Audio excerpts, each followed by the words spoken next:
So what's up? I have no idea. Well, you're the one doing the podcast. I know.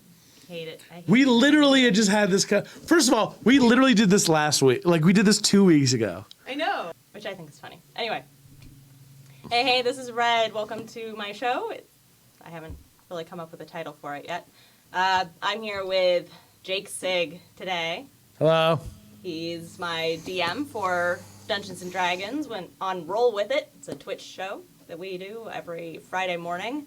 Starts at 11, usually. Usually, if everything goes well. If no one gets lost in Lancaster, Ohio. The stream starts at 11, whether Well, we actually start playing. Today, at 11. technically, I was even late for that because we had 2 new players. Mm-hmm.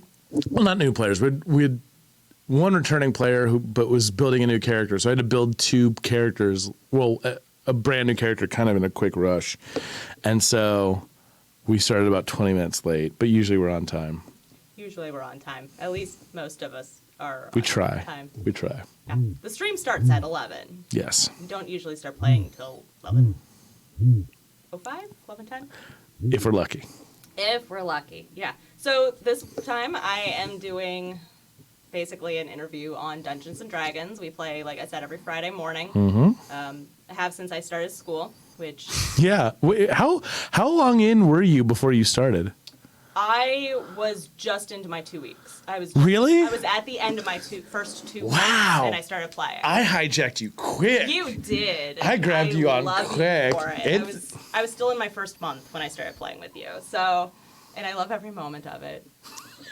Really? Yeah. Every moment? Okay. Every moment? Okay, that's a lie. I don't love Yeah. every moment. I love all the moments where you kind of love. There's a name up in that graveyard that very much begs to differ that you didn't love that moment. Hey, I didn't love him in that moment. That's that fair. has nothing to do with the game in general. That's fair.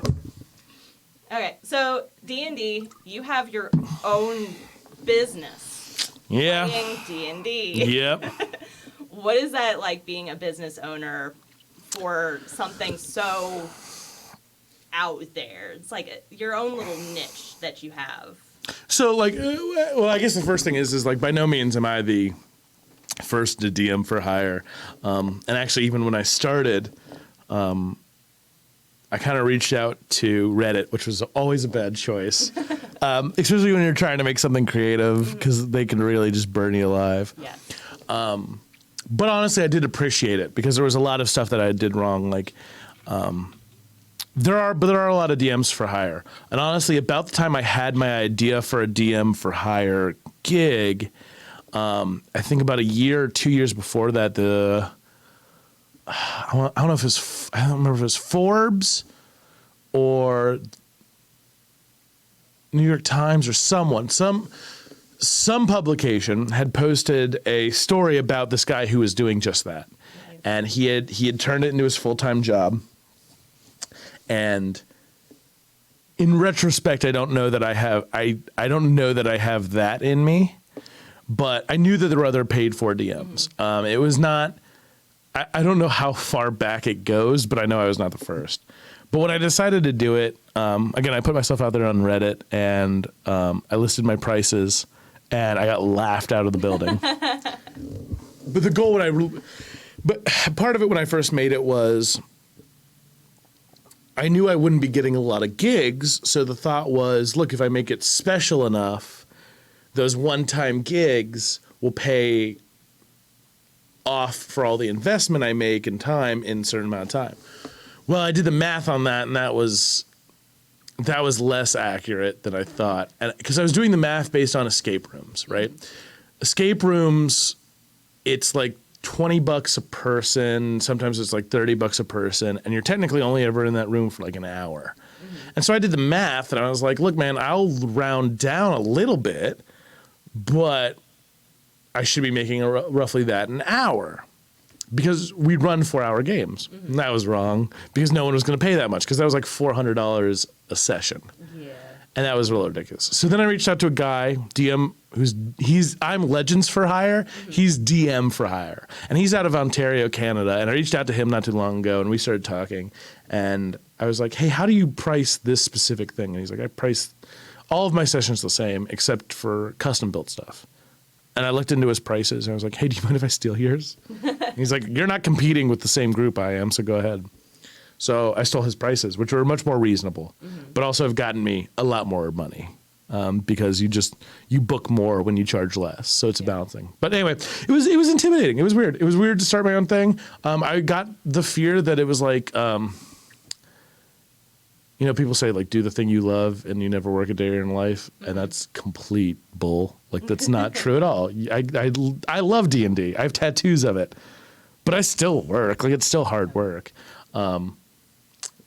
But I was afraid I was going to get burnt out on it, and I can successfully say that there's something in the like weird magic of like sitting around a table with other people, and coming up with these stories and having these cool interactions and seeing the spark in their eyes. We're like, yeah, I don't know, at least as of yet, and I've been running for a while, I have not lost that.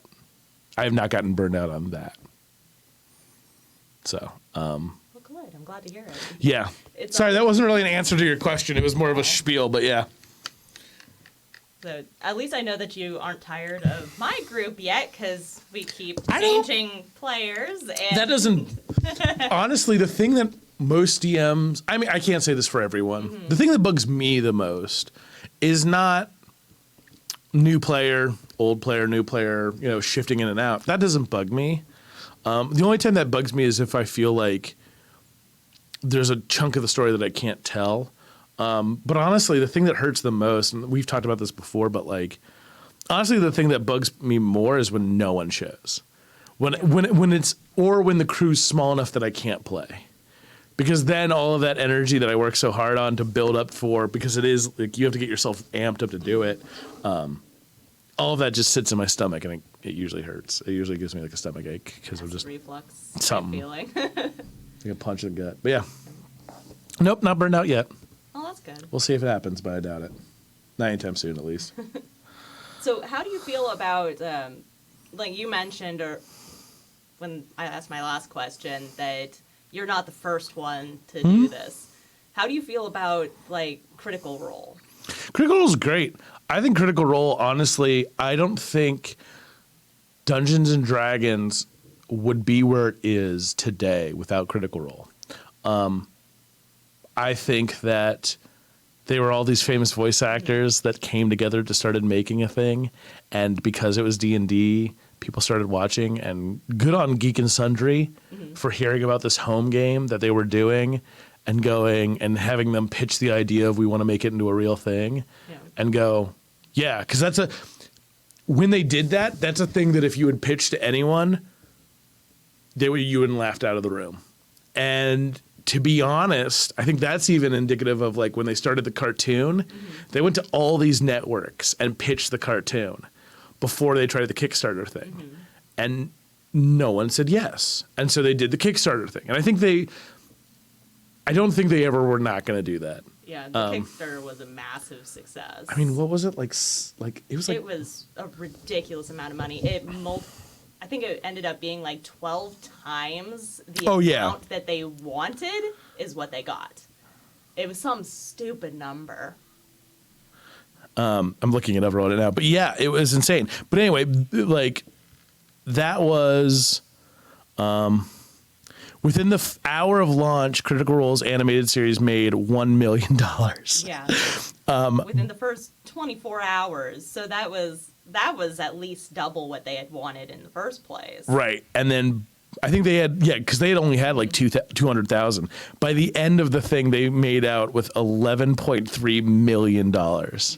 So it slowed down a little bit towards the end, but barely, not a lot. Because I remember that first like few weeks of like it getting like when they got to 8 mil, they were just like Travis came on the air and was just losing his mind. But anyway, I think it's great. Especially because isn't Travis the one that hates haunted houses and he had to go into a haunted house? Yes, that's true.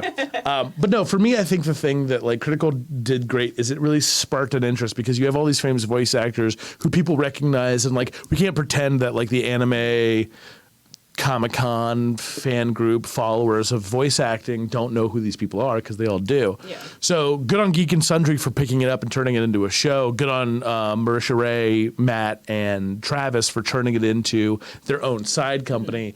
And And then it built. I think the only danger that happens, and this is the thing that I get the most, is the only danger that happens with that is what happened. Like, I'm not Matt Mercer, and I don't think anyone should run a game like Matt Mercer unless that comes naturally to them. Yeah. And none of my players are Travis or Laura or Sam. You know, none of them are professional voice actors. Yeah. So I think the danger is the monkey see, monkey do fear of like, I want to be like that. I want my experience to be that. It's not going to be. No. Don't try and make it that, because you can't just copy that, because that's not what the fun of D&D is. The fun of D&D is the weird, spontaneous moments. And not only that, we just had one person stop coming in because she's afraid of doing voices. She's like, I can't do that voice. Well, I can't do mine. Well, also I don't. think it's a very, very bad Russian attempt. So Yeah. there are different things that people watch the professionals do it, and they're like, I can't do that. I don't want to do that. You don't have to. No. I do voices because I think it's fun. I encourage people to do voices because I think it's fun. Mm-hmm. But if it's not fun, then don't do it. Like, Yeah. there's a lot to this game that like is just that answer. It's like, well, I don't like that there's no flanking rule. Okay, then add a flanking rule. Like, make up the rules. The D&D guidebooks or books are just guidelines. They're not hard and fast rules. But about 3 left. What do you want? What else you got? Now you're scaring me a little bit. I don't know. What's your favorite moment from when we played? You guys? Yeah, what's your favorite Waterdeep moment? Oh, from the water, the dragon heist in Waterdeep. Yeah. So to give it some context, I'm trying to think of what's my favorite moment. He doesn't have an answer. For those of you, while he's thinking about this, Waterdeep is a place in Dragon Heist, and Dragon Heist is not exactly what it sounds like. In this world, they call basically the gold, the money, dragons. So, group of adventurers has to go looking for the dragon treasure or the dragon's vault. I think it was when you guys were fighting that necromancer. No, well, I guess. So like you guys had traced down this magical item. Mm-hmm. And you guys were going into the basement underneath a wig store, and you found your way into this necromancer's tomb. And in there was a gazer, which is basically just a floating head with a bunch of eyes, and a bunch of little Kenku soldiers. And you guys literally walked into the fight and then went, nope, just backed out of the room. And the gazer, the thing that has all these eyes, of course, followed you because it could see you. Oh, yeah. And you guys ended up fighting, but then you came back into that room, and like the necromancer was dead. The bird guys Almost dead. He wasn't He was dead yet. almost dead. The bird guys had run off the thing, and then you guys spent the whole time chasing it. And then you chased it into a tower, and you tried to get it away from it, and you end up fighting 3 more of those eyeball things. And in that combat, 2 of you got charmed.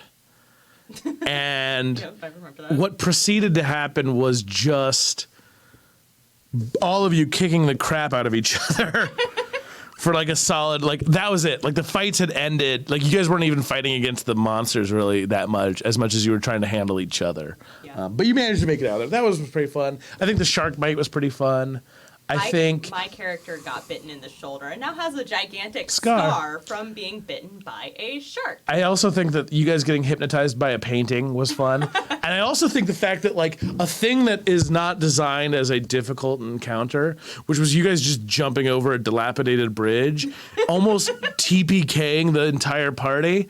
I think that was good because just like the idiocy of like, I'm going to jump, bang, bang, ting, tong. Like, 2 of you got almost knocked unconscious by that. Yeah. One of you actually did get knocked unconscious by that. So that's Yeah. it.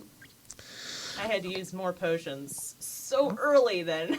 Yeah, thank God you guys didn't actually have to throw any more fights at you guys. Yeah. Yeah. Yeah. That was nice. Now we're going into Curse of Strahd and Yeah, I'm being a lot meaner on this one. Curse of Strahd it's a tough game. It's a good, but Ravenloft is such a cool castle, and the whole Barovia thing is so cool. And we've already got that fun line of like, what happens in Barovia stays in Barovia, which like Trademarked. It's being trademarked. yeah, it's not being trademarked. We can't trademark it, but we are turning it into a T-shirt maybe. Yeah. But yeah.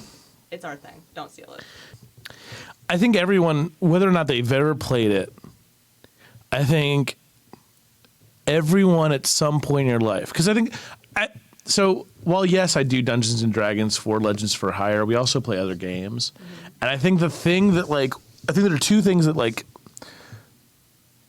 recently, but also just in our lives changes for the world. And I think there's one of the big aspects of it. I know Matt Mercer has mentioned this, so has Matt Coville, but it's the thing that I like to say is like, I genuinely believe is important is as adults, we can no longer lose that sense of play, right? We still have to play with stuff. And it's why video games, the demographics are continuing to rise of age. So as we get older, we're still playing video games. I think that's why board games are starting to make a big pushback into the culture. I think that's why D&D is starting to make a big pushback is because even if you've never played something like this, at some point in your life, you played pretend. Like at some point when you were a kid, you were a superhero or a robot or a princess or a ninja or something. Every time someone bought a toy sword and you pretended to fight monsters with it, you were essentially doing what we do here. The only difference is if we add a little bit more form factor to that. Yeah. And I think that's the thing. I think that's the thing that like, that's my hope is that people will understand that. Like, you know what I mean? Like once you get back into that world and you can start imagining and playing, I get that there are some people who don't love it and I'm not claiming that you have to, but I definitely think that there is whatever it is, whatever your source of, whatever your play is, go find it and experience it. And if you can do what we do, which is your source of play is communal, be it trivia night, right? Like a bar trivia night, or Dungeons and Dragons, or board games, or bowling league, or like a softball league, you know, whatever that source of play is. I think it's really important, especially with the way everything's going nowadays, to really like embrace that in that moment because I think we just all get way too burnt out if we didn't. And so I think that's to me that's the more important thing of it. If you don't like D&D, cool. I've got a horror game that uses Jenga, and it's terrifying. Like it's not a joke. Like I've literally like I had a person who played it with me, and we did it for our podcast, and she was like, well, what are our characters? And I'm gonna go, you are your characters. I have built a story around us on the podcast going to an event. So you are playing yourself. And she kind of thought about it for a minute and she was like, I don't know if I like that. And then we started playing and there's a moment where she's making a pull. Basically, every time you do something dangerous in that game, you pull from the tower. And it constantly gets weaker and weaker. So as the game goes on, every action now becomes more and more dangerous. And if the tower falls, you know someone's going to die. And there's a point where you can hear it in the podcast and she's going for a pull and she like lets go of it to like readjust. And she like stops before she touches it and just goes, I hate you so much. She goes, I've played this game before, but playing as myself is for some reason so much more terrifying. And we also played it in the dark. And the only light that we had that wasn't kind of just like glow from like an open doorway, you had to like use your cell phone. So people were like pulling out the flashlights on their cell phone to hold it up to the Jenga tower while they're making pulls. And nothing was more intimidating because it's dark, it's hard to see, you don't know if everything's moving. And so like, but anyway, I think that's important. I think play is important. I think community is important. And I think if you can somehow match those two together, like if you like playing video games, great, but I think you need to talk about it. I think part of playing video games is talking about it. So I think that's important, the sense of play. As embarrassing as it is to admit, when I was little, I had a couple of friends that we played Power Rangers. Oh, yeah, man. But we were cats. Sure, whatever. Like transmorphic cats. Yeah. Or Power Rangers. Tabaxi. Yeah, that's fine. There's nothing wrong with that. I don't think... There was a time in my life where people actually thought I was part cat That's fine. because I just cat all So the time. there are people who live that lifestyle, man. Nothing, no shame to it. Yep. I was not a furry though. That's, hey, man. But yeah, I just think, I don't know. I think we just, like, I'm not saying that you can behave childishly all the time. Like, I get that you have to be a business. But, like, I think that if you have no sense of whimsy or,